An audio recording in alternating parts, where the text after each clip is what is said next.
माँ काली, तुम्हें कल सुबह लगभग 6:30 बजे शुभ समाचार मिलेगा। यदि तुम इसे बहुत देर होने मेरे बच्चे, मैं अभी तुम्हारे लिए एक महत्वपूर्ण संदेश लेकर आई हूँ, तो इसे नजरअंदाज बिल्कुल भी मत करिएगा, नहीं तो तुम्हें भारी नुकसान हो सकता है। मेरे बच्चे, आज मैं तुम्हें इस नुकसान से बचाने आई हूँ, इसलिए इसे पूरा सुने। अगर आपको भी माता की महिमा पर विश्वास है तो इस संदेश को अभी लाइक कर दीजिए और जय हो माता रानी लिख दीजिए। मेरे बच्चे, बहुत शीघ्र ही मैं तुम्हारे घर में प्रवेश करने वाली हूँ। क्या तुम मेरे स्वागत के लिए तैयार हो?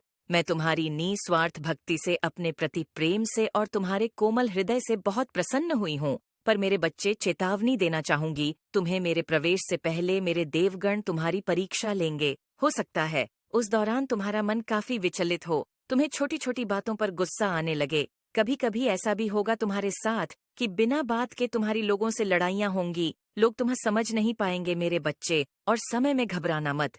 यह तो सिर्फ एक परीक्षा है। मैं उन लोगों का असली चेहरा तुम्हें दिखाना चाहती हूँ जिन्हें तुम अपना मानते हो, पर उनके मन में वह भावना ही नहीं है। यह लड़ाइयाँ, यह झगड़े, यह आंसू सिर्फ उन लोगों का असली चेहरा दिखाने के लिए हो रही है।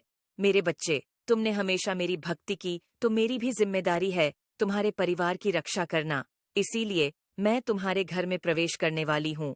मेरे बच्चे, इस संदेश को लाइक करके चैनल को सब्सक्राइब करना और साथ ही साथ मेरा भाग्यशाली अंक 1 लिखकर मुझे अपनी स्वीकृति प्रदान करा देना।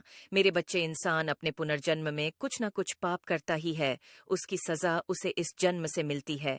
वह सारे दर्द जो तुम्हारे जीवन में एक पड़ाव पर आने वाले थे, हो सकता है वो तुम्हें अब एक ही बार मिले, क्योंकि मेरे बच्चे, मेरे आगमन के बाद तुम्हारे जीवन में दर्द नहीं होगा।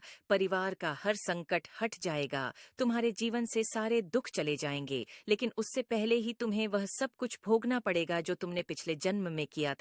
तो तुम विचलित मत होना, तुम अपने मार्ग से मत भटकना। तुम यह समझ जाना कि तुम्हारी माता आ रही है। इसलिए मेरे बच्चे, इस संदेश को लाइक कर देना।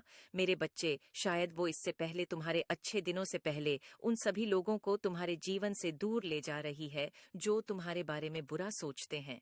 ऐसा नहीं है कि क्रोध तुम्हें बिना बात की बातों पे आएगा।